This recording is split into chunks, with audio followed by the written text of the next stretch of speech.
Hello दोस्तों, मैं एक होली का गीत प्रस्तुत करती हूँ। अगर वीडियो अच्छा लगे तो लाइक और सब्सक्राइब जरूर करिएगा। मेरे चैनल का नाम है देहाती सॉन्ग। चलिए वीडियो स्टार्ट करती हूँ। धन्यवाद।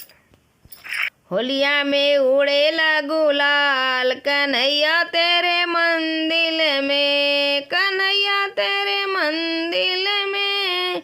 होलिया में उड़े रे गुलाल कन्हैया तेरे मंदिर में। ब्रह्मा जी आए सरस्वती जी आई, ब्रह्मा जी आए सरस्वती जी आए। हथवा में ले के गुलाल कन्हैया तेरे मंदिर में, हथवा में ले के गुलाल कन्हैया तेरे मंदिर में।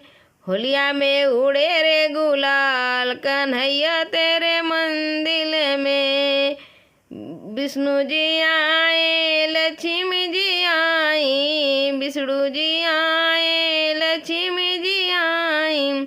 हथवा में ले के गुलाल कन्हैया तेरे मंदिर में, हथवा में ले के गुलाल कन्हैया तेरे मंदिर में। होलिया में उड़े रे गुलाल कन्हैया तेरे मंदिर में। होलिया में उड़े ले गुलाल कन्हैया तेरे मंदिर में। शंकर जी आई गौरा जी आई, शंकर भी आए गौरा भी आई। हथवा में ले के गुलाल कन्हैया तेरे मंदिर में, हथवा में ले के गुलाल कन्हैया तेरे मंदिर में। होलिया में उड़े रे गुलाल कन्हैया तेरे मंदिर में, होलिया में उड़े रे गुलाल कन्हैया तेरे मंदिर में। साधु भी आए संत भी आए, साधु भी आए संत भी आए।